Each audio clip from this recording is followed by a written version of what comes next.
Hi Deb, can you make me co-host?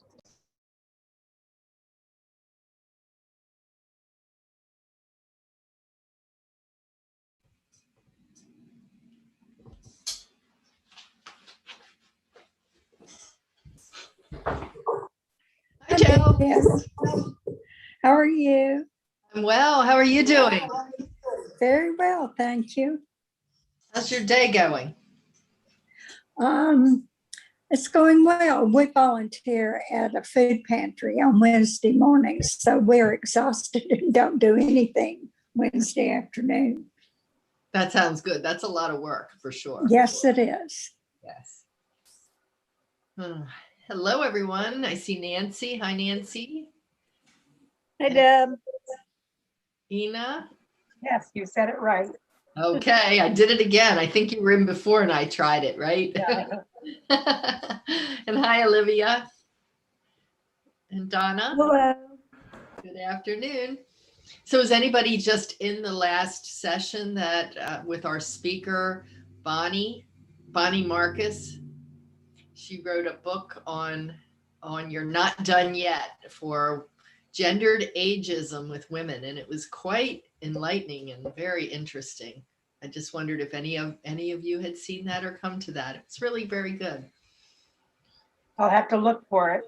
Yeah, it'll Yeah. be recorded. She did an excellent job, I thought. What's the name again, Deb? It's called You're Not Done Yet. Okay. I'll look for it too. Yeah. Thanks. You're welcome. Okay, we have I think a pretty small group today, so I'm going to go ahead and get us started. And let's see.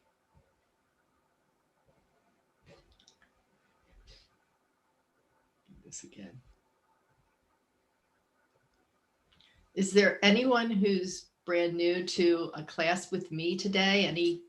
Any newcomers to my classes? I'm new. I'm actually interning for Get Set Up, so I'm taking some classes to learn more about it.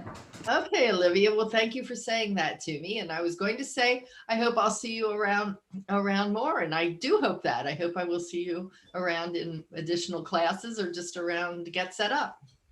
Yes, for sure, you will. Thanks for hopping in. So today's class is on healthy desserts that taste great too. So we're not only going to talk about some recipes, though I am going to share recipes with you. We're going to talk about some other things regarding healthy desserts. So before I get ahead of myself, let me just say that my name is Deb Livingston, and I've met, I believe, all of you except Olivia today for the first time. But I'm from York, Pennsylvania, and I think that you might know that I have a business background, and now I am teaching classes here for Get Set Up. And I just ate, I needed a caffeine boost, so I ate a chocolate covered coffee bean, and now it's stuck in my throat. So I have to apologize if I have to stop sometimes and stutter around a little bit.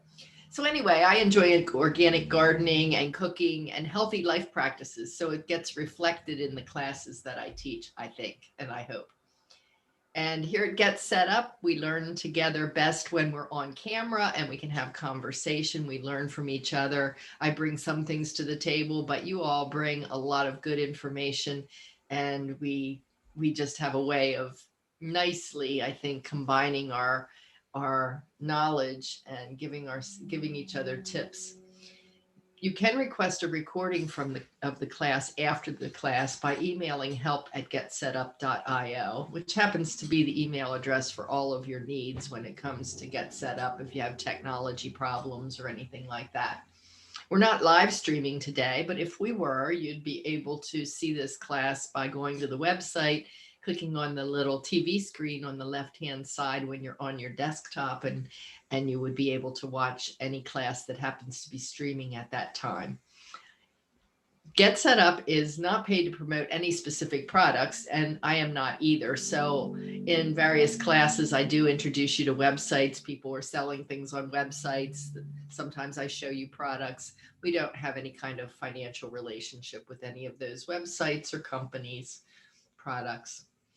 So this is what I'm thinking about going over with you all today. I want to talk about what makes a dessert unhealthy, and I'm really interested to know what that means to you. And then we'll talk a little bit about some dietary guidelines so that you understand what it is that you need to know to fit a dessert into a good day's worth of eating. So we'll go over those guidelines very, very briefly. And in a class that I teach called Healthy Meals on a Budget, we go into it a little more deeply, but we're not going to do that today. Then we're going to talk about some strategies for actually making desserts healthier. There are some really good things that you can do, and I think you'll enjoy learning about those. And then we'll do a healthier dessert recipe review, and we will go from there. So I'm curious, what's your favorite dessert?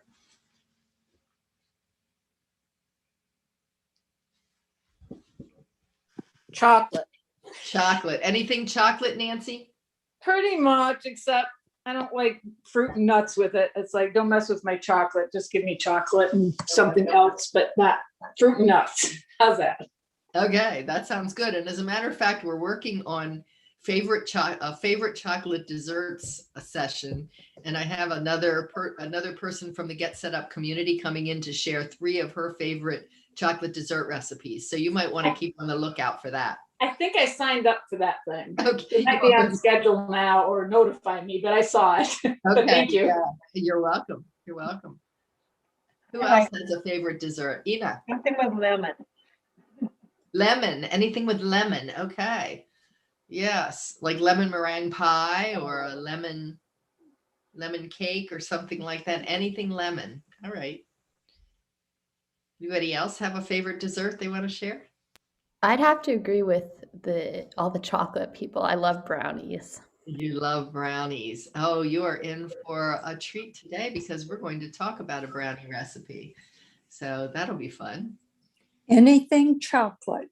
You're an anything chocolate person too. So Yes. we'll explore, I have a lot of several recipes, and I don't always get through all of them, but I will make sure to go through the ones that have chocolate in them and anything that tastes a little citrusy. I don't have a lemon dessert per se, but I have something that might qualify a little bit to fill that bill. So when you think about desserts being unhealthy, what comes to mind for you? I see you smiling, Olivia. Yeah, sorry for that.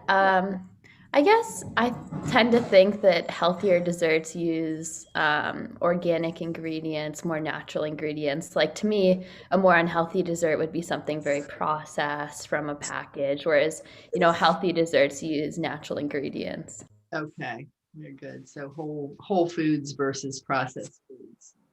And too much fat. Too much fat, yes, for sure. Too much sugar. Too much sugar. You're hitting all the boxes for sure. Yeah, you've hit the basics there, and these are the things that I think about. Too many calories, which can be both the ingredients and also the next thing on the list, which is too large a serving size. So I like to ask people in this class about serving size relative to ice cream. So how much do you think a serving of ice cream equates to? What is a serving of ice cream? Do you know? A Half half a cup. gallon.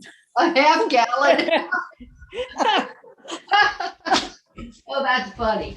A half gallon.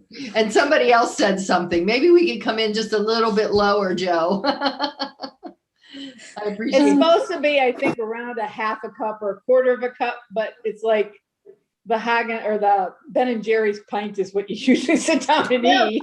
right? Yeah. So it is a half cup. And a half cup, if we went to an ice cream parlor and ordered a serving of ice cream and we got a half cup, what would we do? Would Tell we- them to give me more. Yeah. Put hot fudge on it. Yeah, and we'd probably complain and we might not come back because whoever heard of going to an ice cream parlor and getting a half cup of ice cream? I don't even think the kiddie cups are a half cup. So So we do, or in this country, have a really outsized sense of what a serving is. And thanks to Wendy's and all their supersize. Was it Wendy that did supersizing or was it McDonald's?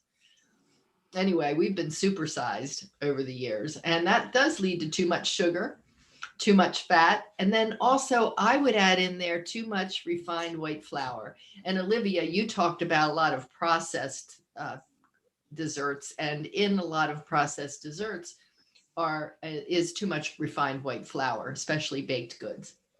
So those are the things that we're going to tackle today when we talk about desserts. And the other thing about these ingredients, now not all of them, we can have good fats here, but the sugar doesn't really do anything for us. It has no nutritional value, but it does add calories. And so it does help us put on weight, which I guess is okay if we want to put on weight, but no, it's really not okay. It has other drawbacks. Too much fat, too much of the wrong kind of fat. And then this too much refined white flour, these things are all things that aren't adding any nutritional value, flour and sugar especially. So we're going to look at not only can we make them less bad, but can we make them actually healthy for us, not just less bad. So I think that's kind of exciting because it opens the door to having dessert as a part of your regular day and not necessarily as something that you have to say, I can only have this every so often. If we play our cards right, we can have a little bit of dessert each day if that's what we like. So these are the dietary guidelines that I want to go over with you. Every 5 years, the government puts out a big document that covers nutrition pretty thoroughly and provides us with lots of nutritional guidelines. I'm just taking a portion of one of the tables out of that document to talk about where we fit in the course of our normal days and calories and nutrient intake. So for women who are over 51, and I think, well, we have John here. Oh, and I didn't introduce you to John. John is our Get Set Up technical support person. So he's here if we have any issues. And John also is going to check the chat. And John would, if he's over 51, which I don't think he is, would fit into this 2,000 calorie diet. He's laughing. So anyway, 1,600 calories for women over 51. And that depends upon our level of activity, but it's a decent guideline. And we know that there are 3 macronutrients in our diet: protein, fat, and carbohydrate. We're not really overly concerned about protein when it comes to dessert, although that can play a factor. We're mostly concerned about fat and carbohydrates. But in our daily diet, we should be getting roughly 20 to 35% of our calories in fat, just the right kind of fat. But that does not include trans fats, and it doesn't include any more than 23 grams of saturated fat. So we'll look for options to replace that. And then in terms of carbohydrates, pretty high percentage of our nutrients in carbohydrates, just not the ones that are typically found in dessert, which tend to be refined, simple carbohydrates like white flour and white sugar that have no nutritional value. We're looking for complex carbohydrates, meaning they have fiber in them and they digest more slowly. So a simple carbohydrate like sugar or white flour not only doesn't have nutritional value, but it gives us a double whammy by being digested very, very rapidly and giving our bodies kind of a sugar or an insulin rush. So the pancreas has to work overtime to secrete enough insulin to take care of that very rapidly digested carbohydrate. On the other hand, the complex carbohydrates actually slow that whole process down and it evens out our sugar levels. So when it comes to carbohydrates, one thing to remember is that we should be getting no more than 6 teaspoons of added sugar each day. So what is added sugar?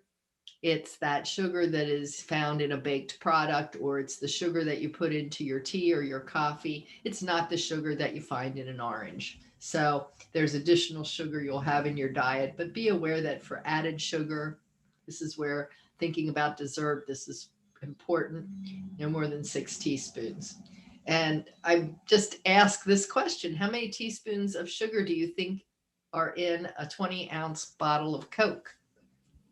24.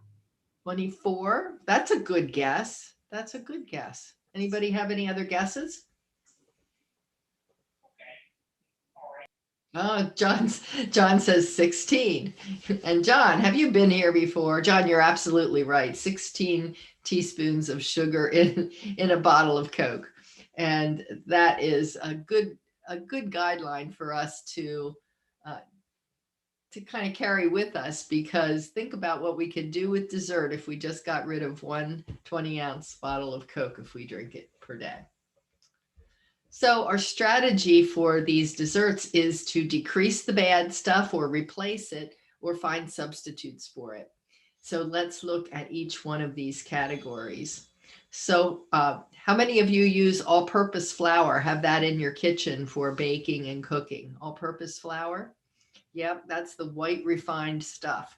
So the good thing is that it makes these really nice light products and very airy baked goods.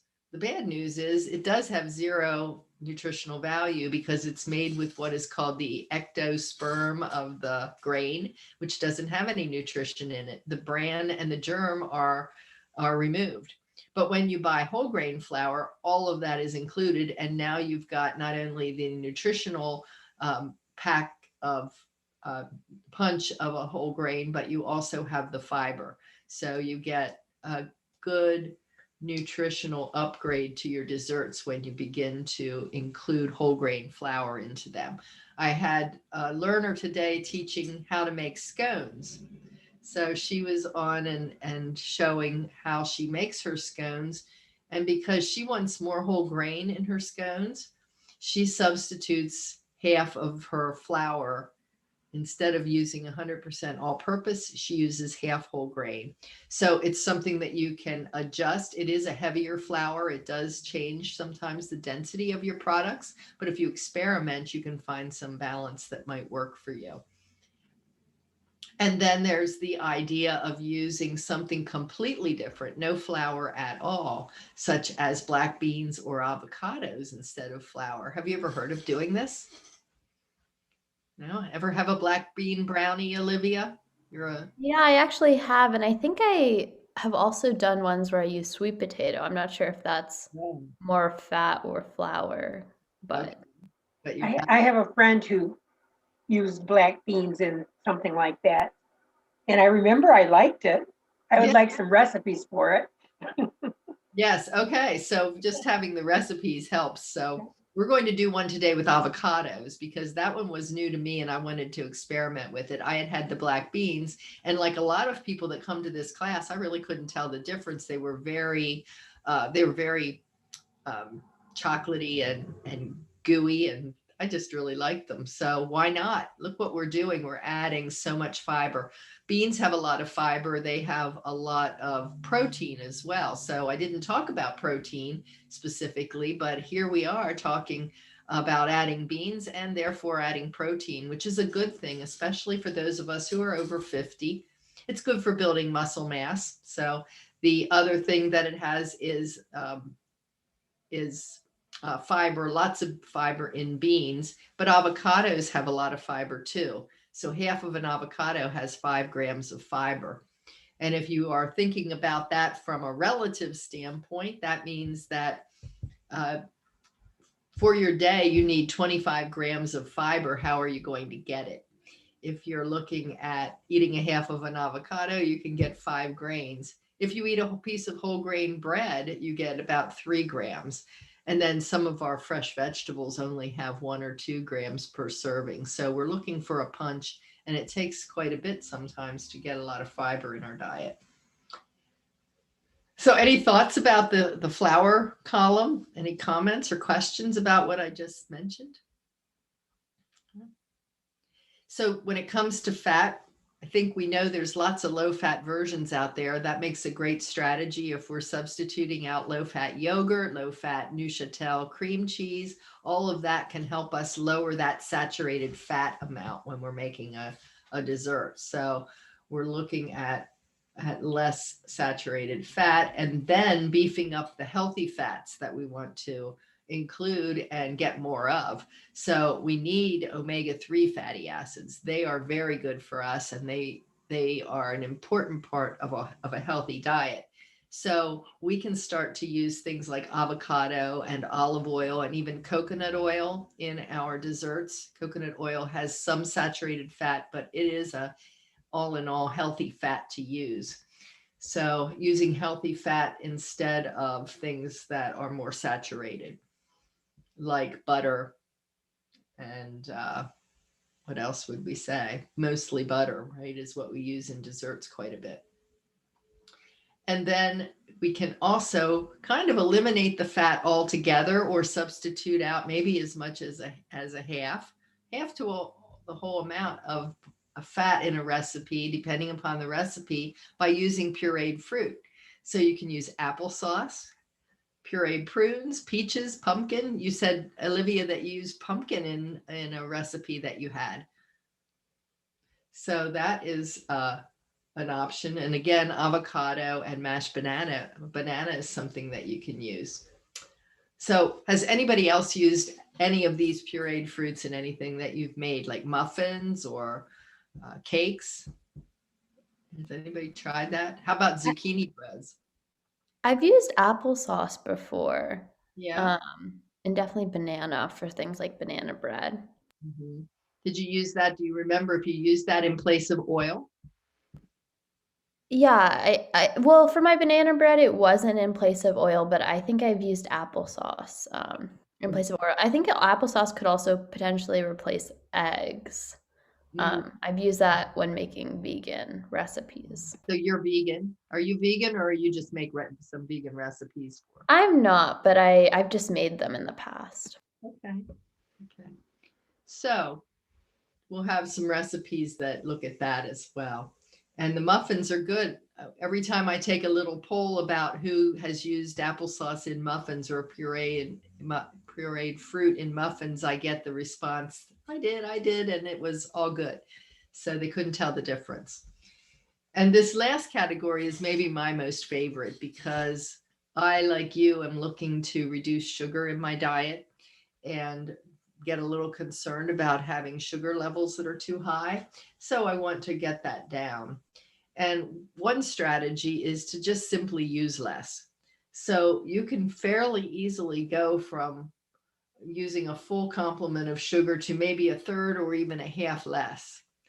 Has anyone here ever tried to go completely without sugar for a period of time, not eating anything sweet for maybe a week or 2 weeks or something like that? No, never really tried that. If you're looking to reduce your sugar intake, you might try that just for a couple of weeks to retrain your taste buds. And I know that sounds difficult, but when you come back around at the end of 2 weeks and you try something with sugar in it, it will taste very sweet. And you may find that you can easily reduce the amount of sugar. That was my experience with this, and it's been with me since I did it. So I'm now able to eat with a lot less sugar in my recipes. Sometimes it's interesting when I go to the coffee shop, it makes my Starbucks order that much longer. You know, I have to say, I want that, and I want that half sweet. So I put this sugar-free syrup, but I want it half sweet. So use less, train your taste buds to want less. And then lots of people ask me, well, what about coconut sugar? Or what about maple syrup? Or what about molasses? Aren't those things good for you? They have nutritional value. What about honey? That's so good for you. And those things do have some nutrition, unlike the granulated sugar, the white sugar that we have. But unfortunately, a sugar is a sugar. And if we're trying to control our blood sugar, it's still going to spike it. It's still a simple carbohydrate. So just be aware of that. Now, over the last few years, several years now, they've gotten much better. You know, those years when we had the pink packet, the yellow packet, and the blue packet, which we still have. We have Splenda and NutraSweet and Sweet and Low. Those are all artificial sweeteners, with the exception of Splenda. That's got a little bit of natural sugar in it.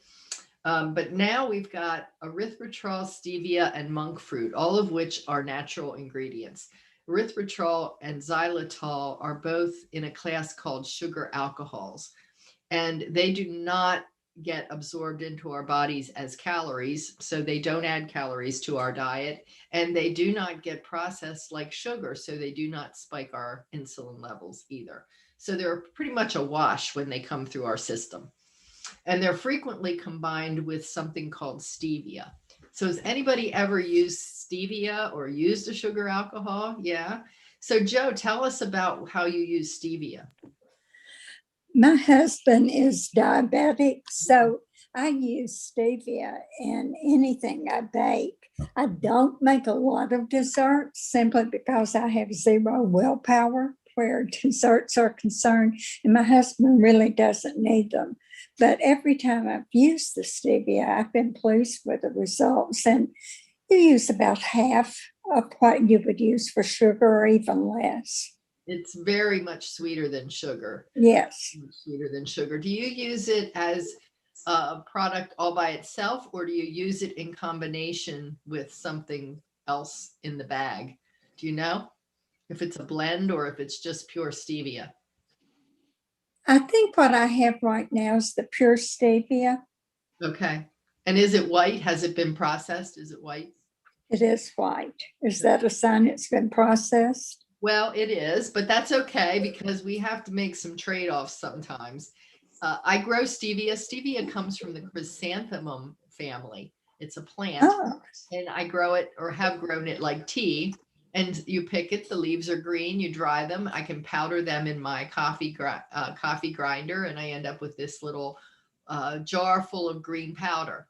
Now, what's difficult about the green powder is that it looks green. So if I put it into a clear liquid, it's going to be green and it's not going to dissolve all the way. The processing changes that. It makes it dissolvable like sugar.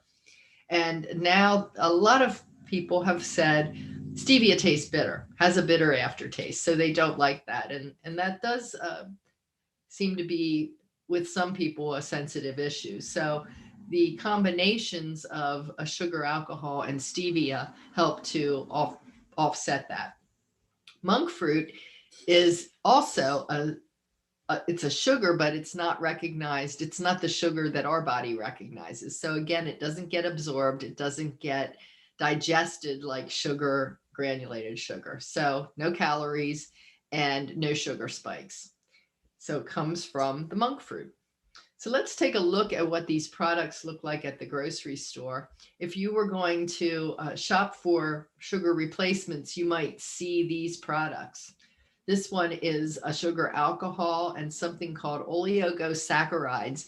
These all sound very complicated, but what this is something called a prebiotic fiber. It's a substance found in food that we eat. So it's found in beans, for instance. Anyway, they've been able to extract that, process it, and make it sugar-free. And then we have the Lakanto, which is a monk fruit sweetener, and that is with erythritol. And then erythritol and stevia blend, and that is better than sugar. This is the one that I'm presently using, and I like it a lot. So these are all good options to reduce or replace the sugar in your recipes. And I find that this one in particular, I have used this. Both of these, I think, taste like sugar. So anybody else, are you familiar with these? Have you ever seen them or used them? Or is this brand new to you? I've never used any of these brands. Have you ever seen those around anywhere? Probably didn't go shopping for them. No, I haven't. I've seen them, but I've never made anything with it. You have to kind of look for the, I want to say, organic or the not normal part of sugar section. You have to go to the other section. You do. You have to go in, and for some reason, now this has an organic version, and I think some of these others do as well, but it also has a regular version. I actually found this and started to use it because I found it at the grocery outlet for $3.99 a bag, which was less than these other things were. I think this was $5.99 a bag. So I like it. It measures like sugar. Sometimes I can use a little less of that, but I do that with sugar as well. So let's get into looking at some desserts, and I'm going to hop around here a little based on your interest. So you talked about chocolate. We're going to hit the avocado flourless brownie first. And this is yummy and it is very easy to make. You could make these when you get off this class and have them be done in minutes. They take 45 minutes to bake. They only take 10 minutes to put together. So what you're using here is 7 ounces of avocado. It says 1 ripe avocado. Pay attention to how many ounces, or a half cup mashed. That's the important measurement. And then a half cup of cacao powder. You can just use cocoa powder, whatever you have on hand. A couple of eggs, a cup of coconut sugar. Now this is going to get drastically reduced if you use, in terms of calories, if you use one of those sugar replacements that I just told you about. So don't hesitate to either do it 50-50 or substitute it in its entirety. And then a quarter cup of almond butter, which helps to add some good fat in there. Teaspoon of baking powder, a teaspoon of vanilla extract, and a little bit of sea salt, and some dark chocolate chips. You can find those sugar-free too if you want them. And this couldn't be easier. You preheat the oven to 325 degrees. You get a baking pan that is like 8 by 8, and spray the bottom of the baking pan and lay a piece of parchment paper in there. The reason you spray that is because it holds the parchment paper in place. And then just mix all of those ingredients that we had just gone through in a bowl until they're smooth. You don't need to mix these with a beater. You're just blending the ingredients together, making sure you don't have any chunks of avocado. And then you can just, well, here it is you're mashing the avocado and then putting it in a food processor until it's smooth. My apologies. I think I got confused with another recipe. So this does use the food processor. After you smash the avocado a little bit, put it all in the food processor, process it till it's smooth, fold in the chocolate chips, put it into your pan and let it bake for 45 minutes until the center is clean or cooked through. When you put a toothpick in, it should come out clean, and then allow them to cook completely. Resist the urge to eat them warm, because apparently they have a little bit of an avocado taste when they're warm. So if you let them cool completely, then you can lift them out with the parchment paper and you can cut those into small squares. So now you could really have here a virtually a sugar-free dessert if you modified it, and you've got one that has no flour in it. So it's become suddenly a very healthy thing to eat. And Joe, your husband could eat this as a dessert. I'll remember that. Yeah, he might enjoy those. Okay, so I want to go back up here to the one that is the healthy yogurt cake for Ina, because Ina, you said you like lemon, and this is the closest that I've got to lemon. It has a little bit of citrus in it, and it is reminiscent of a pound cake.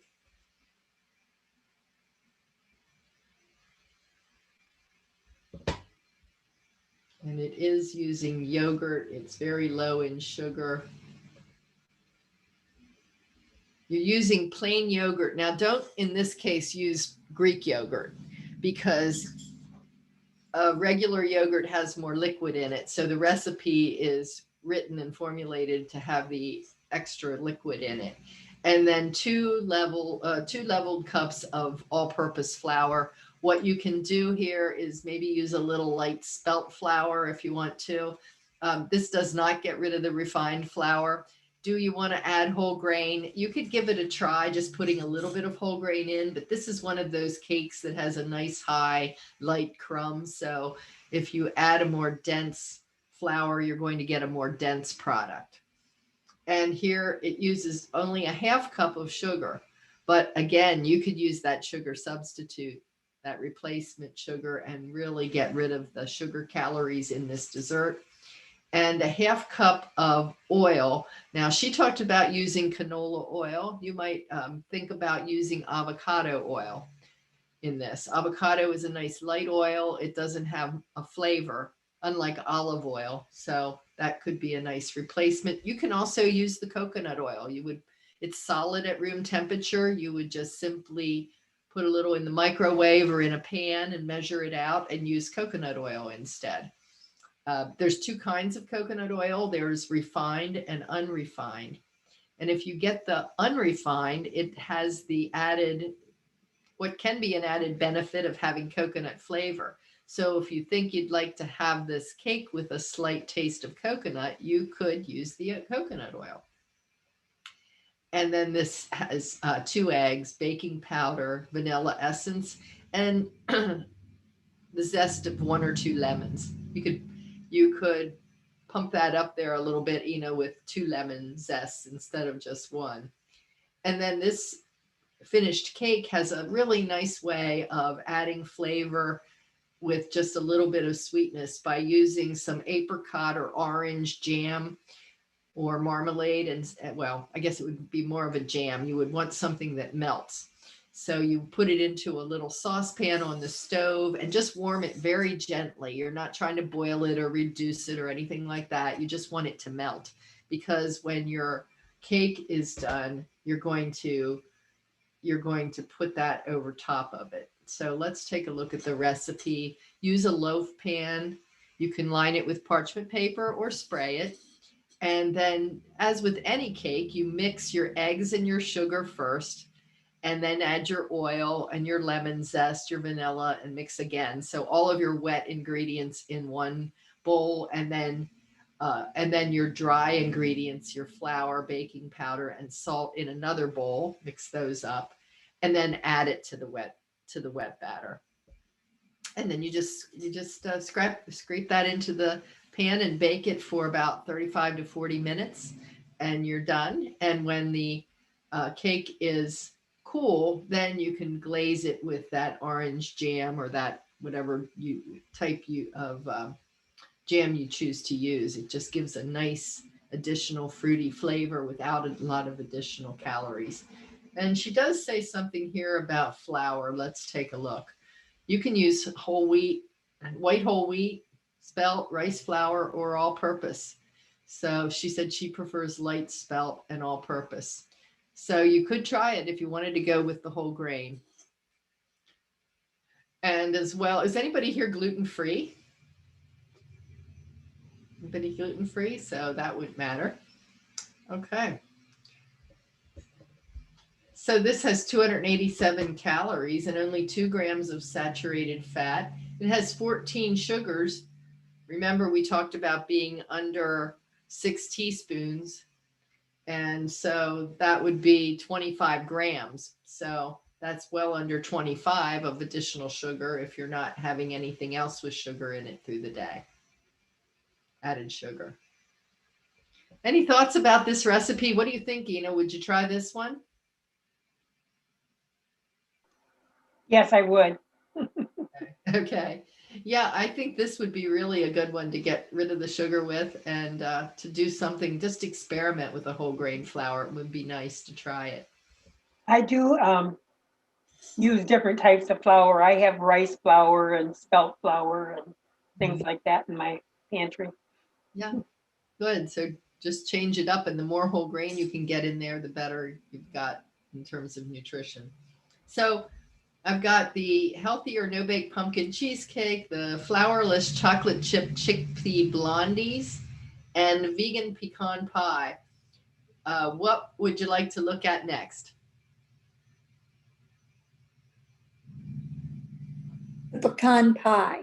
The pecan pie, because we know that pecan pie is notorious, right? It's notorious for being a bad dessert. Why is it so bad for us? Lots of corn syrup in my recipe. Mine too. Yes, lots of corn syrup, sugar. And I just want to read this to you. A typical piece of pecan pie has 588 calories, 7.5 grams of saturated fat, 83 carbs, and 42 sugars. Ooh, So we'll keep that in mind. We'll come back to that. Let's look at this pie. Now, of course, this pie, not everything tastes exactly the same, but when I made this pie, I wouldn't have put it up here if I didn't like it. And I was willing to say, well, it's a healthy version. And I'd rather be guilt-free and able to eat a pecan pie than go for that full 588 calorie piece. So here it is. And it really looks like a good pecan pie. And by the way, chocolate covered Katie is a very good website to go to if you're looking for vegan recipes. This is actually a vegan recipe for pecan pie. Looks like the real thing, doesn't it? And it's not sugar-free, but it is improved. Let me see if I can jump right to the recipe. Usually we get that option here. I guess not. Okay, so here we are. No corn syrup, however. So what we use instead is molasses, either blackstrap or regular, and maple syrup. Or you could use honey or agave. When I made this, because I really like that deep, rich flavor, I used the blackstrap molasses and the pure maple syrup, and I thought it got really very, very tasty. You're using nut butter in this as a way to add the fat into the recipe. And Olivia, I would ask you this question. What does this do? Have you ever seen this 1/4 cup flax meal whisked into a 1/3 cup of water? What's happening here? Yeah, sorry about the vacuuming, but I know it's an egg replacement. I'm not entirely sure how it works, but I know that you can use it in place of eggs. Exactly right. Thank you for that. Yes, you can use flax meal, which is really a good source of fiber and omega-3 fatty acids. Eggs are good sources of omega-3 too. But flax meal whisked into water and left to sit for a while becomes viscous like an egg. So it performs the function of the egg, and it's a very nutritious substitute for an egg. Not that eggs are bad, but if you're a vegan, you do not eat them. So the additional bourbon or water is there as well. You don't have to add any additional calories. You can just use water, a little bit of vanilla, a little bit of salt, and then you can use these garnishes or well, they're garnishes, but some of them add calories. So you would want to think about what you wanted to add there and how many more calories you wanted to include. And she's saying here that you can use any homemade or store-bought crust, but she's got a whole wheat version and a white flour version of the crust right here. That is a good crust. I'm also going to send to you, I won't go over it today, but I'll send you an oatmeal crust, which is lower calorie yet. And I used that because I thought it was interesting. I liked that it was lower calorie, and I thought that the oatmeal would pair nicely with the pecans, and I was very satisfied with it. So you might give that a try. Of course, we know that oats are very high in fiber and nutrients as well. So we're making this pecan pie much healthier in so many ways. And we know that pecans are healthy to begin with, so that's a good thing. So you do that, make that pie crust. You may or may not bake it for 10 minutes at 400 degrees ahead of time. Some people prefer to do that. Some people don't. So it's up to you. I always like to bake my crust a little bit before I put my filling in. I whisk everything else together for that pie and then put it into the refrigerator for about 30 minutes. And that allows that flax egg to set up. Now, if you wanted to, you could just substitute, I think it would be 2 eggs in this recipe instead of that flax egg. So pour the filling in the crust and bake it for about 35 minutes at 350. And when it's finished baking, then just turn the oven off and let it sit in the oven for about 10 more minutes. So this recipe, just using the pie crust that she's talking about, I think I have some. She has nutrient, oh, she has nutrition here somewhere.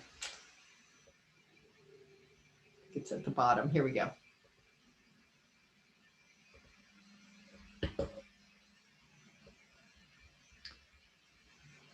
That is not it. That's just the pie crust, I think. So this is the whole pie with the crust and everything, the pie crust that she mentioned. So we go from 588 calories to 351. That's pretty significant. We go from 7.5 grams of saturated fat to 2.1. We go from carbohydrates from 83 to 42 with 18.9 total sugars instead of 42. So that's a pretty significant change in caloric content. And if you're hungry for a pecan pie, it's not a bad alternative.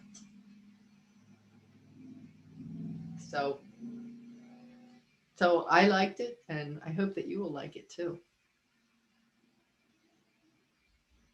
Now let me check our time. It's 3:45. We have time for one more. So is there one here that you would like to see more than the other? It's just those. I guess we've hit all but these two. Anybody? If you have no preference, I'll go with the healthier no bake pumpkin cheesecake because I think it has a lot of things going for it, and it's my favorite one. I made these and I took them to a dinner with a couple of friends, and they loved it. And then I made them again and served them again, and those people loved it. So this was a good alternative to cheesecake, which if I read the Cheesecake Factory nutritional elements, it says 830 calories in a piece of original Cheesecake Factory cheesecake, 830 calories, 37 grams of saturated fat, and 157 carbs and 51 grams of sugar. So this is much different, much better, very light, very easy to travel, and super easy to make. And it doesn't have very many ingredients in it. The other thing that I think it can lend itself to, and Ina, I'm directing this one to you. I think that you could make this easily with some lemon curd. You could use the lemon curd instead of the pumpkin puree and change up your take out the pumpkin pie spice, obviously, maybe just leave the vanilla in there, but the lemon would be very good. So we just make a crust with graham crackers, pecans, and cinnamon. Grind the graham crackers in your food processor, mix them with the chopped pecans. You want them ground as well. And then a half teaspoon of cinnamon. So you grind those and then divide them out into your serving cups. I use little 6-ounce cups. You could use smaller cups than that. I put the cracker crumbs in the bottom. And then for the filling, it was just reduced fat cream cheese, an 8-ounce block, a third of a cup of non-fat Greek yogurt, a cup of canned pumpkin, and a little bit of pumpkin pie spice, a teaspoon of vanilla, and 6 tablespoons of pure maple syrup across, I think it's 6 or 8, it's 8 desserts, depending on the size glass that you use. So not too much sugar in there. The maple syrup really does make it taste good. So I think I'd stick with that, but you could do 50-50 if you wanted to reduce the sugars further. And that's all there is to it. You let this in the refrigerator to set up for about half an hour again, and then put it into your glasses on top of the crumbs. And if you would like to make it look pretty, reserve some of the crumbs. And before you put them in the glass, reserve a little bit. And then when you get ready to serve, use whipped cream. You can whip your own or use the canned whipped cream and sprinkle some of those crumbs on top.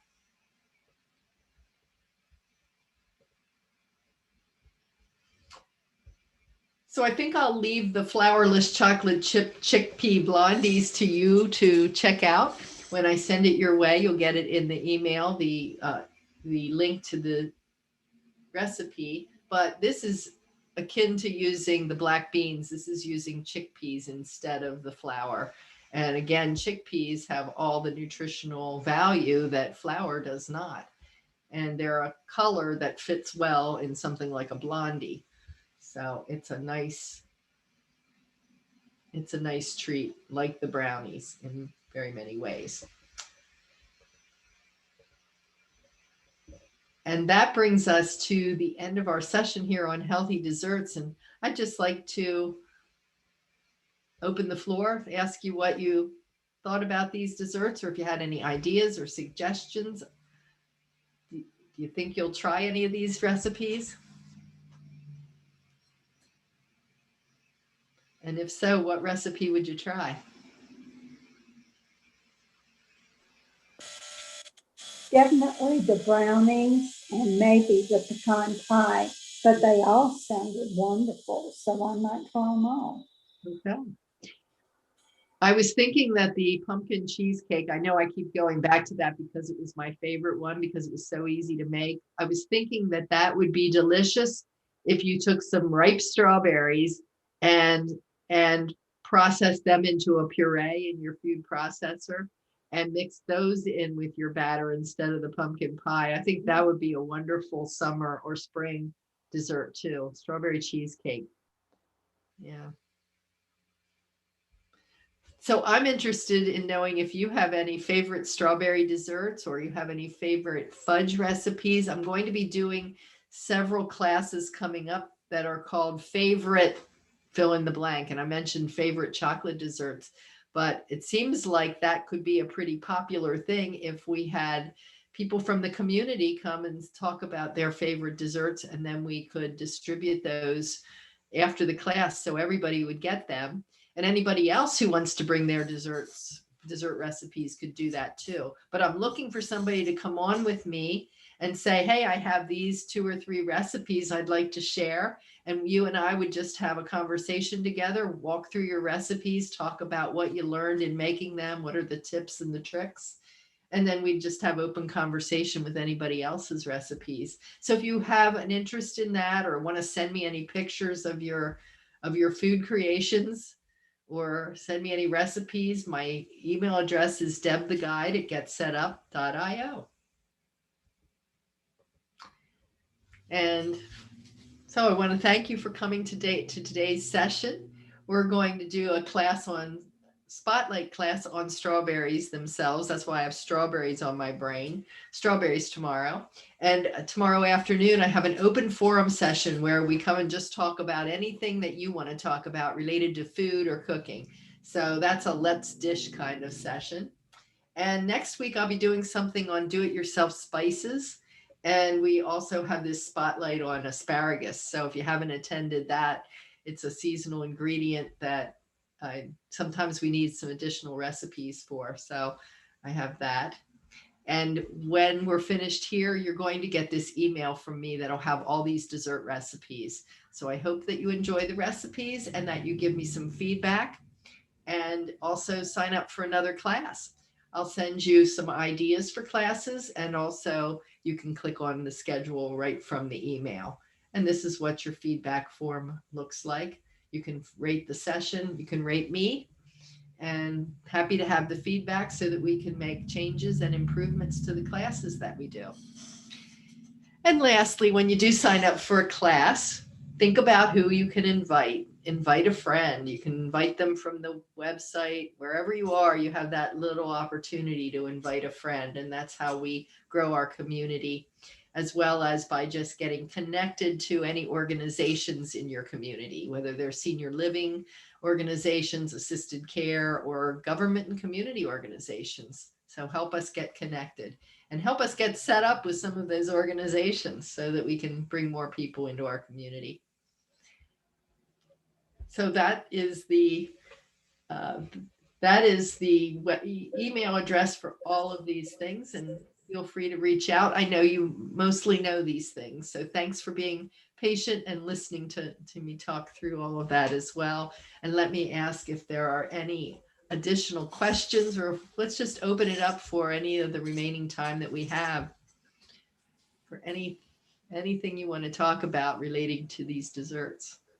I would like to know a little bit more about the coconut oil. One of the classes said it was good for helping you burn fat, and I just wondered what the best way to use it. And for some reason, when you said the very operative term there of what the ingredient was, I couldn't hear it. So what was that? Coconut oil. Oh, coconut oil. Yeah. Okay. So, and you learned what about that? That it's supposed to help burn fat or something. Let me see what it said about it. Huh. Well, I don't know. Burning fat. I would have to know what the context was for that because it is a fat. And It was a class about brain foods, and it said under coconut oil that it's a medium chain fatty acid and it ignites your body's fat burning surface. okay. So it does. So it stimulates that part of our body to burn fat, and so it makes it a better fat. And how do you use it? Is that what you're asking? Yeah. Yeah, so you can use it in any baking recipe where you want to substitute a different oil. If you have a fat in there, you can just substitute it. So it's solid at room temperature. So it looks like Crisco, but you can melt it in the microwave and then use it in anything that you want. Just know that it'll get solid again if you don't use it. So if you would happen to use it I don't think you would want to do this, but if you would happen to use it in a salad dressing, for instance, it would get solid again and you'd have to warm it up. So you probably wouldn't want it in that case, but it's fine for baking. It's very good for doing some frying. If you have something that you're frying, like in the class yesterday, I did some shrimp in coconut oil. So I used a tablespoon of coconut oil instead of a tablespoon of canola oil or whatever it might have called for. And there's two types. There's refined and there's the unrefined. If you get the refined type, then that is the type that doesn't taste like coconut. If you get unrefined, it tastes like coconut. Does that answer your question? Yes, thank you. You're welcome. I actually have to run before my meeting at 1, but I just wanted to say thank you. This was such a great class, and I'm definitely going to try out the cheesecake recipe. That looked really interesting. Good. Well, Olivia, if you do that, take a picture and send it to me. I'd love to see it and hear what you thought about it. Okay, perfect. Good Thank luck. Have a good meeting, and we'll see you soon. Bye. Thank you. You're welcome. Take care. So anybody else have any questions before we say goodbye? Otherwise, I'll end the session. And Hey, Deb, I do have one thing. Yeah. Are you considering doing a class on cooking apps like Paprika? It's not free, but it's relatively inexpensive and it's pretty phenomenal. I figured you're probably using something like that. Yeah, as a matter of fact, I use one and I have been in conversation with an organization called Plan to Eat. Have you ever seen that app? No, So that's one that's a meal planning app as well. And it's a community where you can share recipes. So you can pin recipes from all over the internet, and then you can create meal plans. You can share your recipes with other people. You can build grocery lists and the whole 9 yards. You can even get grocery deliveries from this app. So What's the name again? it's called Plan to Eat. And so we are in conversations and we'll probably be hosting at least 3 sessions on that we'll have 3 different sessions talking about different parts of that and what you can do with it. So yes, and it is one of many. So this would be an example. We're not trying to recommend one over another. I just happen to use that one and I like what they do. And I think that they would do a good job in teaching us. And from there, of course, we could explore others. It would be a good place to start. So great. yeah, Thank we're you. doing that. And they're also going to plan to offer you a free trial on it too. So that would be kind of neat if we can do a community here and share recipes. They do food challenges. So I'm excited about that. Just look for it. Bye. Thank Bye-bye. you. Have a great evening, everyone. Take care. See you in the next class. Thanks again. Bye-bye. Thank you, John.